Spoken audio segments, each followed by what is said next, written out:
far as concerned, the way I see it, if you're homeless, you have to try to survive. You know, help each other, I guess, best way you can.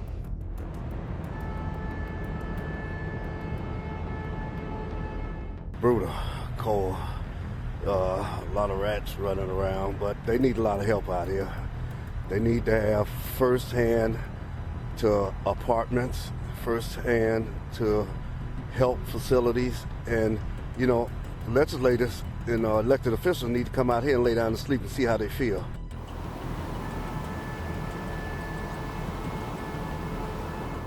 It's very hard on a 75-year-old. It's very depressing. I have had to use the walk-in mental health clinics at various times.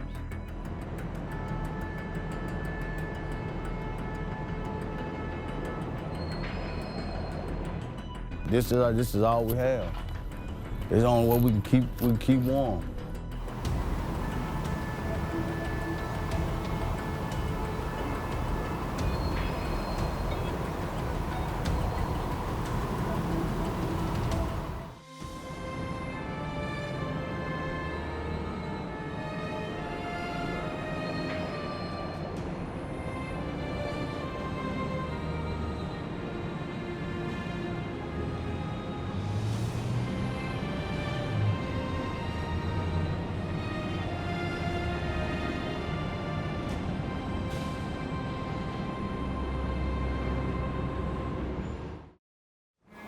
(14°F). Cutting wind. No electricity, no heater. Only a thin sheet of nylon stretched between a human body and hypothermia, the winter's silent killer. In wealthy cities where lights burn through the night, tens of thousands of unhoused people are sleeping outside like this. No miracles, no expensive survival gear. Only the unforgiving laws of physics and the human body. So why don't they freeze to death every night? What do they know that most of us people with roofs over our heads have never had to learn? The homeless fact lays bare what few want to look at directly. How 2 cheap tents trap warm air. How a $2 emergency foil blanket reflects body heat.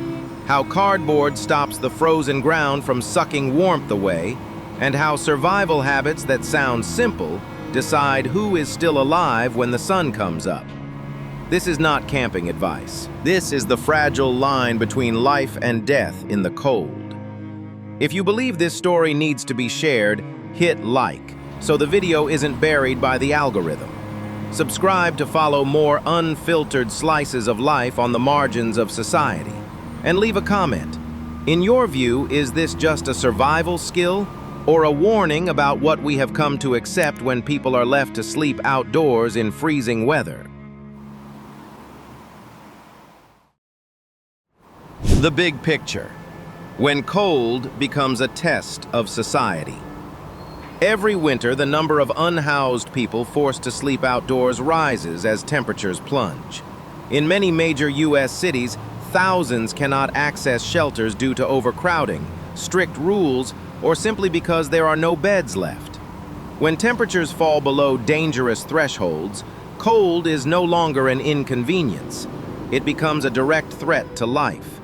And it is in this context that rules of survival begin to form. To understand why, we have to look more closely at the environment they face every night. Urban winter is not just snow and wind, but a convergence of moisture, wind tunnels between high-rise buildings, and frozen ground. Wind strips body heat far faster than still air, while the cold ground relentlessly draws warmth from anyone lying on it. In those conditions, a thin tent or a torn tarp can determine survival. But the weather is only half the story.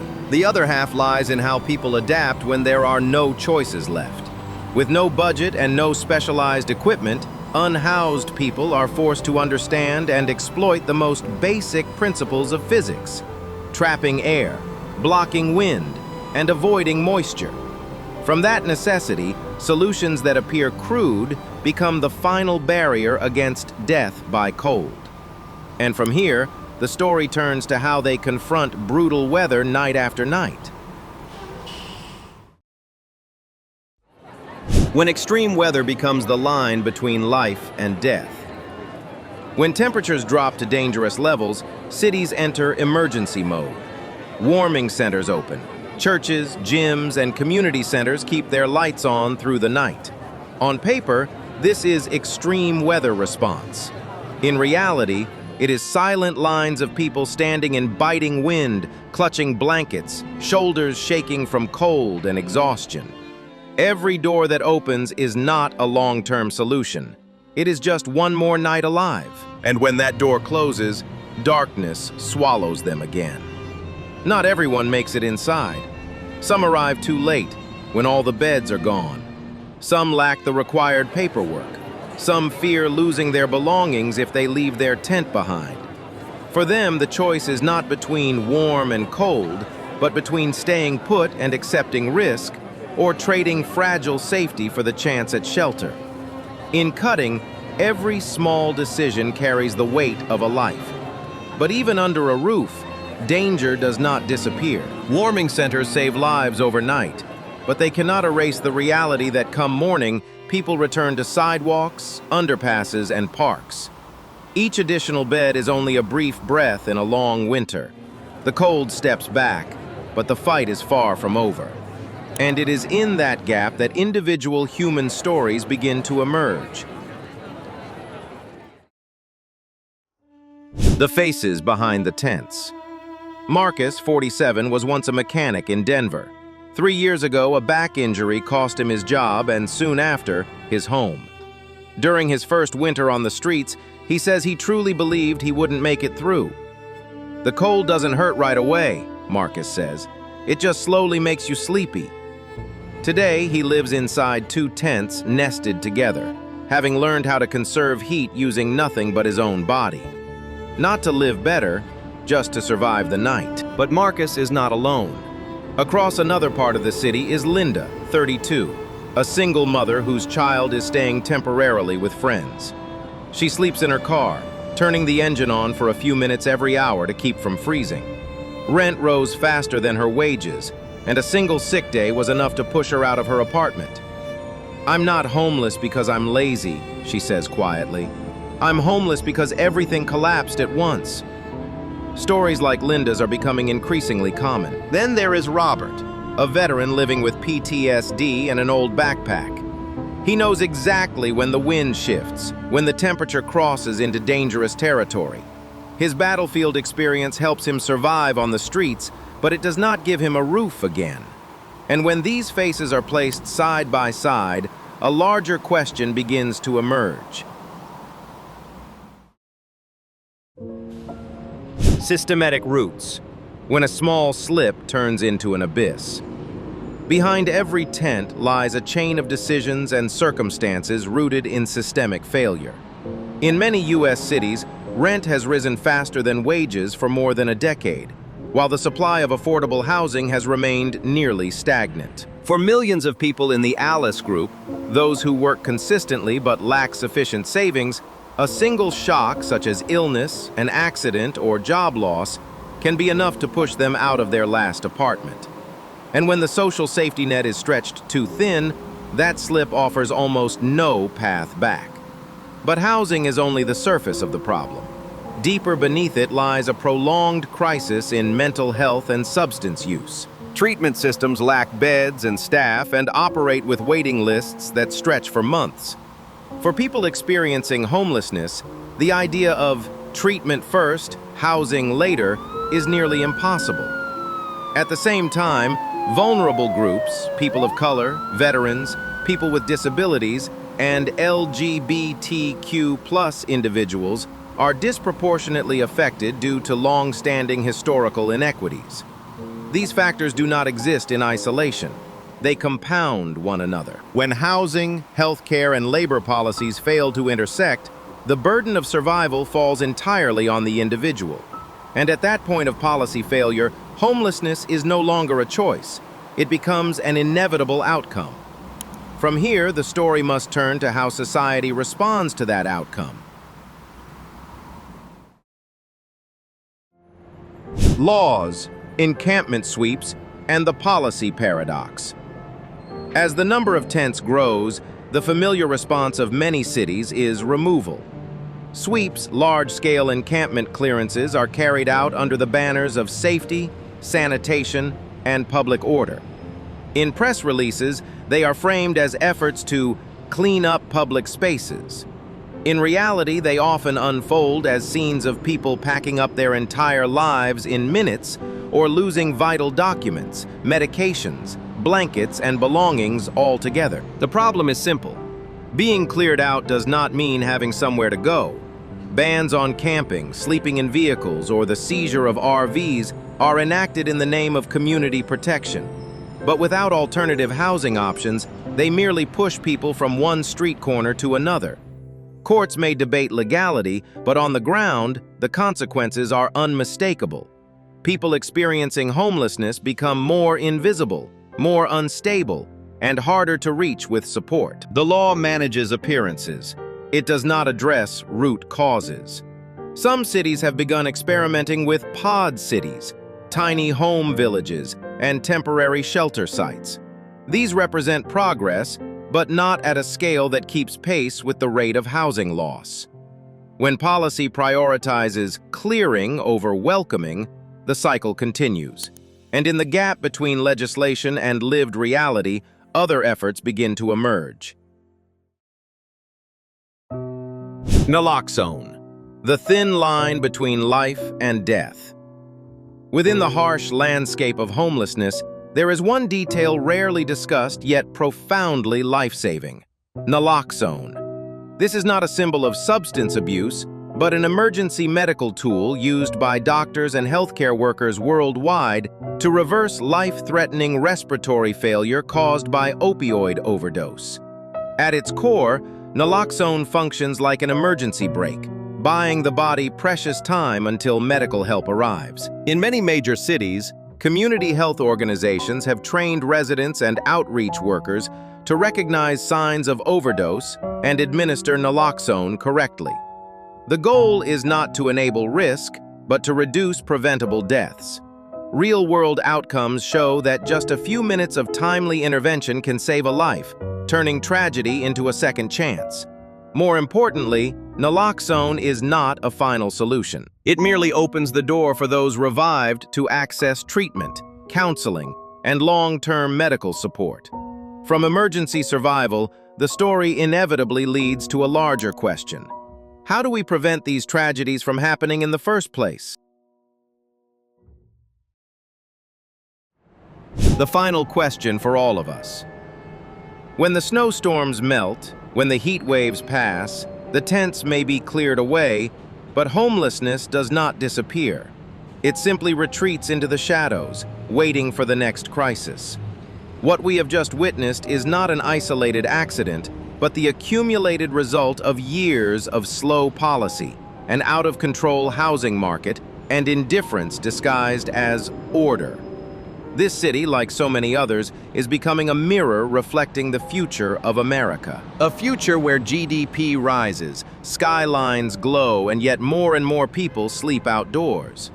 The question is no longer whether we should help, but who we are willing to leave behind, and how many people are too many before we can no longer look away. Because homelessness is not a personal failure. It is a moral test of an entire society. How we treat those who have nothing speaks clearly to who we are. If you believe these stories deserve to be told more widely, leave a comment, share your perspective, and press like so this video is not buried by a cold algorithm. And don't forget to subscribe to The Homeless Fact, because sometimes change begins simply by daring to look directly at the truth. After all this, what will we be remembered for? A city can be measured by its GDP, by the number of skyscrapers it builds, or by its economic growth rate. But there is another measure, quieter and more revealing. How many people get to sleep warm tonight? Those living on the margins are not a problem to be hidden, but an early warning signal of a system beginning to crack. They are a future that could reach any of us after a single fall. The story of homelessness does not end with a new law or another tent sweep. It ends or begins again with very specific choices: investing in housing or continuing to spend on crisis response, building apartments or building more prisons, addressing root causes or merely managing the damage. Every budget decision is a moral statement, whether we name it as such or not. Tomorrow, the tents may still be there, but if today we choose to look honestly, to listen, and to demand more from those in power, then hope has not gone out. May there come a day when stories of sleeping on the streets are distant memories, but forecasts of what lies ahead.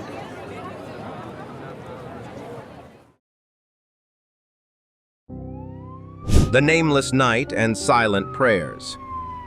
When the city turns off its lights, homelessness truly begins its longest day.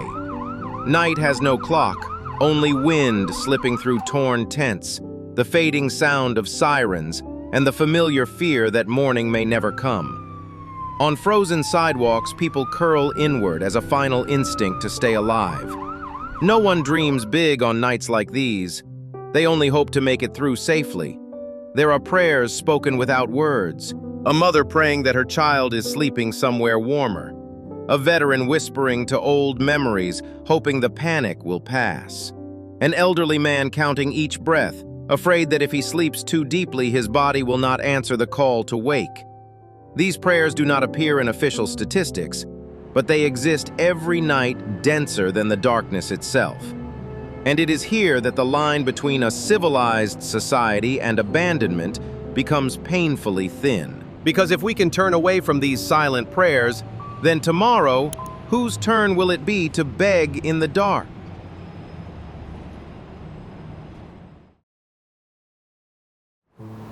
The morning after the cold night. Dawn comes slowly for those who sleep on the streets. There is no alarm clock, only pale light seeping through damp tarps and the lingering ache buried deep in the joints. For many, waking up at all is already a victory. They check whether their hands and feet still move, exhale in relief when their heart continues to beat steadily. A new day begins, not to live better, but simply to keep surviving. The city, meanwhile, slips back into its familiar rhythm. Coffee shops open, traffic thickens, and people rush through their own schedules. Few notice that right beneath their feet are human beings who crossed the line between life and death just hours earlier. To the world around them, it is just another ordinary morning. To them, it is the reward for having endured the darkness of the night. Yet every such morning is also a painful reminder. No one should have to feel lucky just to still be alive. If a society allows people to celebrate merely not freezing to death or collapsing from heat, then the problem does not lie with them, it lies with all of us. And the question still hangs in the air. How many more mornings will pass before we choose to change?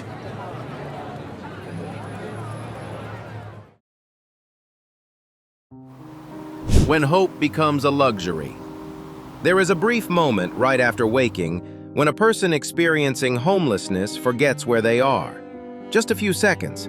Then reality crashes in. The low tent ceiling, the cold concrete beneath, and the question that repeats itself every single day. Where will I sleep tonight? Hope, for them, is not a grand dream, but a modest wish that things simply do not get worse than yesterday.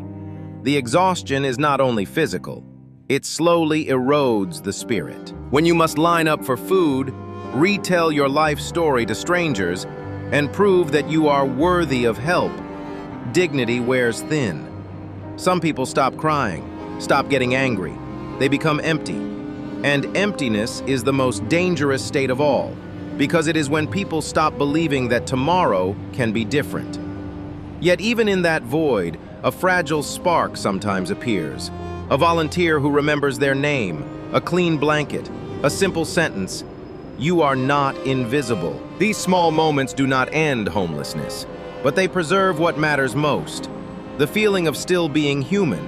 And perhaps, as long as that feeling survives, hope has not completely disappeared.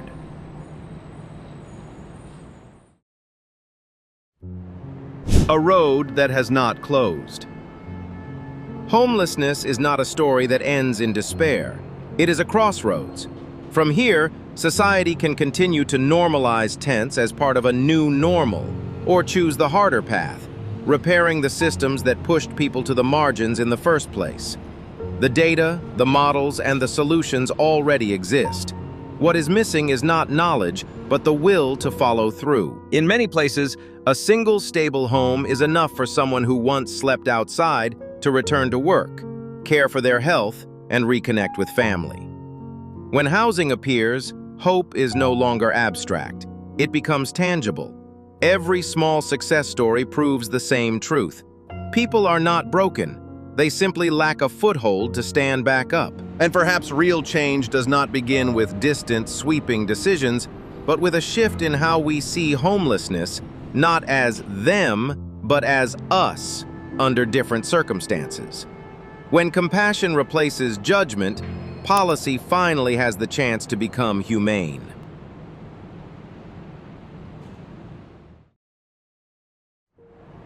If not now, then when? After all the numbers, the faces, and the policies, one truth becomes clear. Homelessness is not an unsolvable problem. It is a problem that has been delayed for far too long.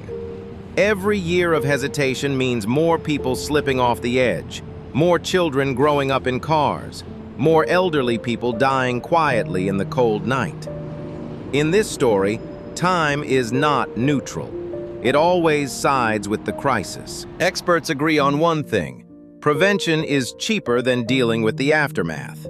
Keeping a family in their home costs far less than allowing them to fall into the revolving door of shelters, hospitals, and jails. But prevention does not look decisive. There are no tents to clear, no dramatic crackdowns, no headlines. It requires patience, long-term investment, and a fundamental shift in how we see vulnerable people. Without change at the root, every effort is merely a patch. And the question is no longer whether solutions exist, but whether we are willing to accept that the comfort of the majority is being built on the instability of others. From this point on, the final choice belongs to society as a whole.